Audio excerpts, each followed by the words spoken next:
Witajcie w pierwszym odcinku na kanale Geek Spotting. Na tym kanale będą pojawiały się filmy z wyjazdów na dzikie zwierzęta, ale także od czasu do czasu będą filmy takie jak ten o kosmosie, o rakietach.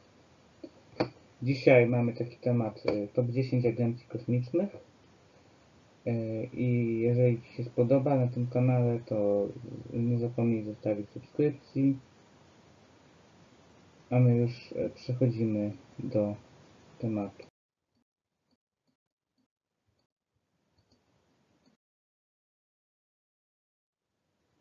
Miejsce 10.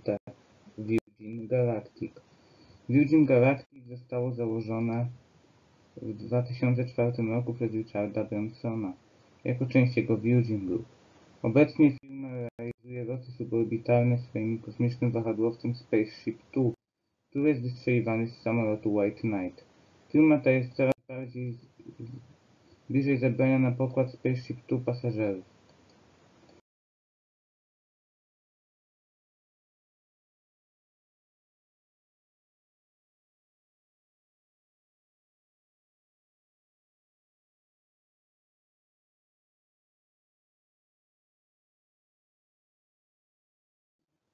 Miejsce 9.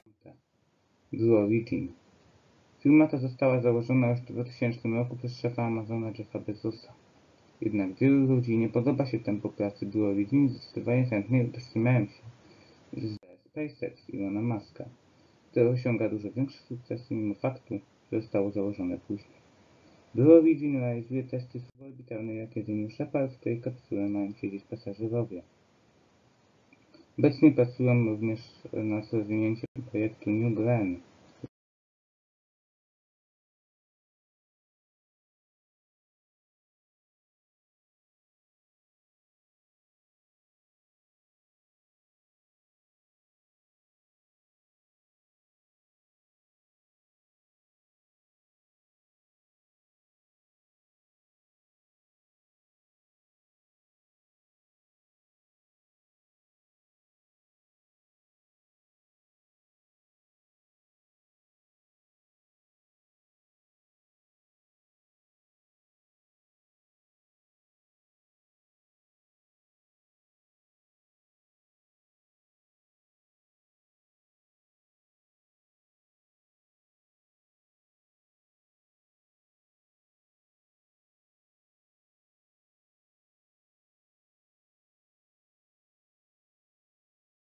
Będzie ich pierwszą rakietą orbitalną.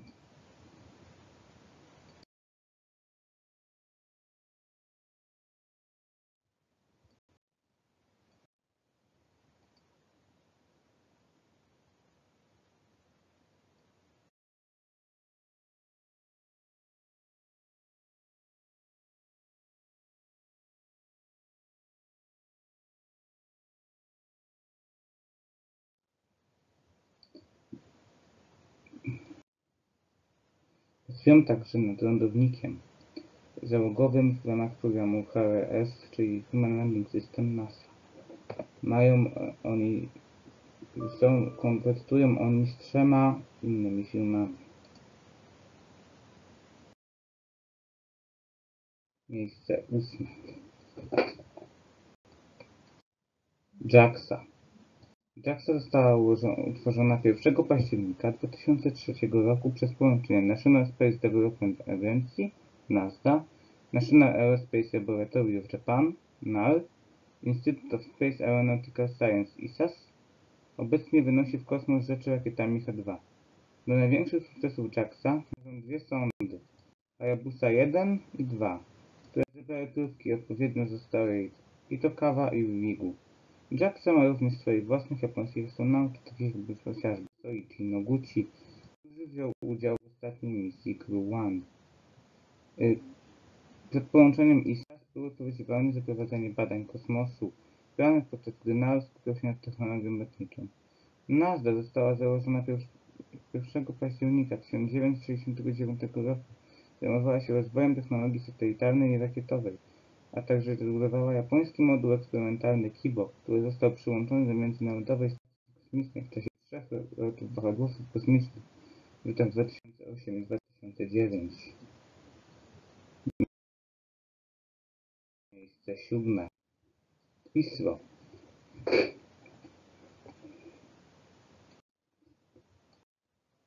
ISRO powstało w latach 60. jako Indian Space Research Organization. Obecnie dysponuje 2 typami rakiet.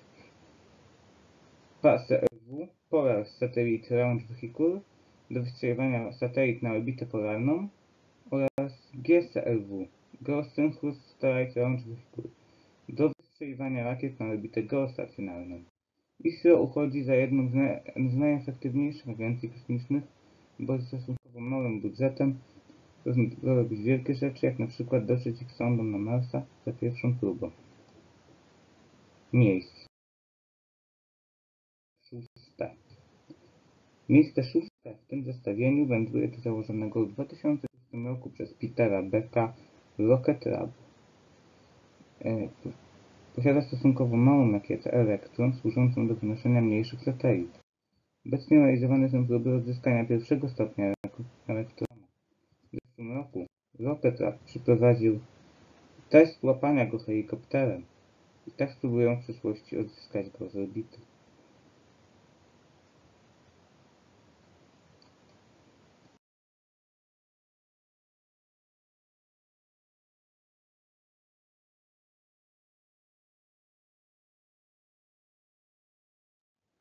Miejsce 5. Roskosmos. Rosyjska Agencja Kosmiczna została założona 25 lutego 1992 roku. Wcześniej w Związku Radzieckim nie było jednej instytucji prowadzącej program kosmiczny. Zamiast tego było kilka takich instytucji. Roskosmos dysponuje kilkoma wariantami rakiety Sojus, przy czym warto dodać, że po zakończeniu amerykańskiego programu wahadłowców były jedynymi rakietami, które ludzie mogli polecić na ISS oraz stosunkowo nową rakietą Angara 5. Miejsce 4. ESA, Europejska Agencja Kosmiczna. Siedziba organizacji znajduje się w Paryżu. Agencja została powołana na mocy konwencji 30 maja 1975 roku. Mimo że sama konwencja weszła w życie dopiero 30 października 1980 roku, organizacja zaczęła działać już w 1975 roku. Powstała z połączenia jej poprzedniczek Europejskiej Organizacji Badań Kosmicznych i Europejskiej Organizacji Rozwoju Rakiet Nośnych.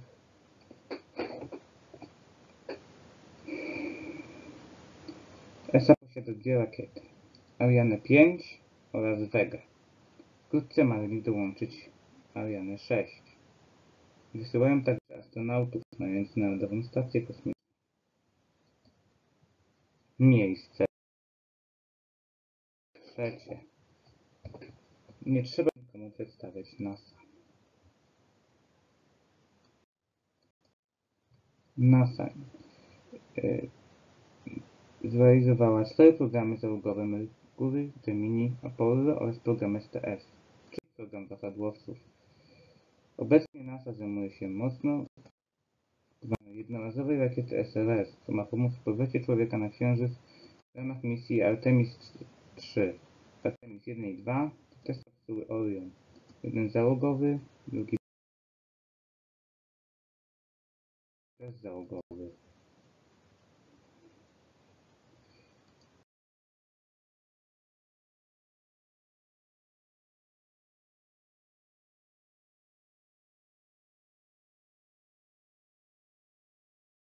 SLS jest mocno krytykowana, gdyż żadna jej część nie jest odzyskiwalna. W porównaniu do SpaceX koszta lotów kosmicznych zdecydowanie zmalały. Jednak moim zdaniem nie jest to słuszna krytyka, ponieważ SLS jest naturalną kontynuacją dalszego rozwoju NASA.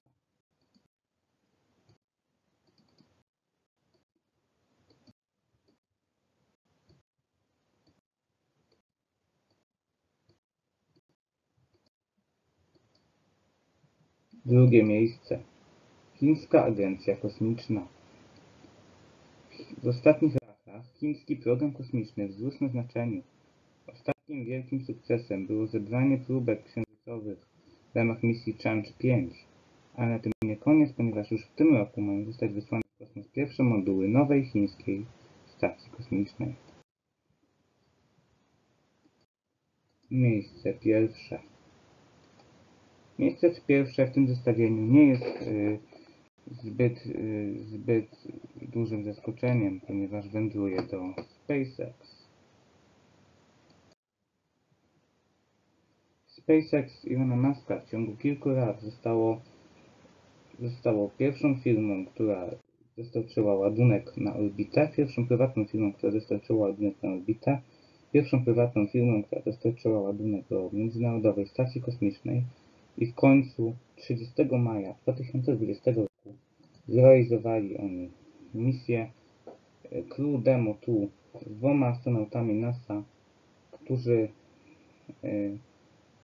którzy Bob Behnken oraz Douglas Hurley, przywracając Ameryce możliwość lotów załogowych w kosmos po niemal dekadzie.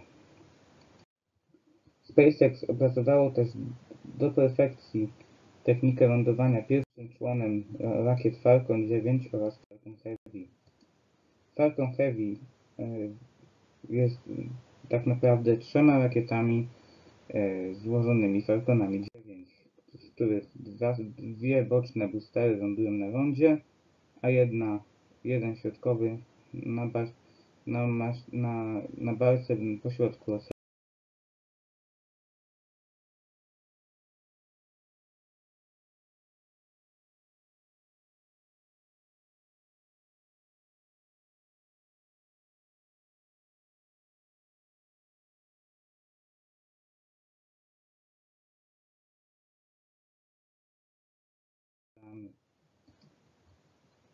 Misja Crew Demo 2 przywróciła Ameryce możliwość lotu w kosmos.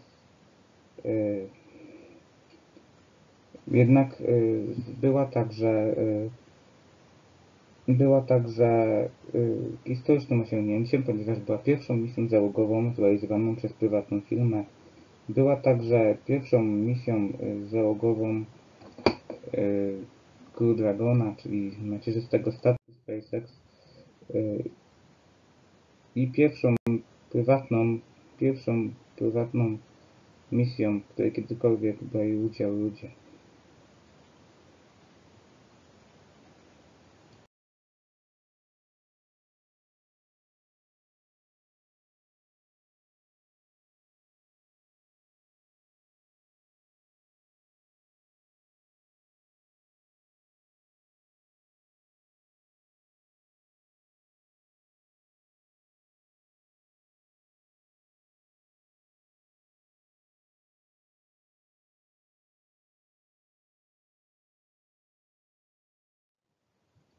Obecnie SpaceX zajmuje się rozwojem rakiety Starship, jednak nie będę rozmawiał więcej o Starshipie, ponieważ będzie o tym osobny odcinek.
Jeżeli materiał Ci się spodobał, możesz zostawić łapkę w górę. Jeżeli chcesz tutaj zostać na dłużej i oglądać także inne filmy, także te z wyjazdu na zwierzęta oraz z, z agencji kosmicznych, czy też o rakietach, możesz zostawić subskrypcję i widzimy się następnym razem.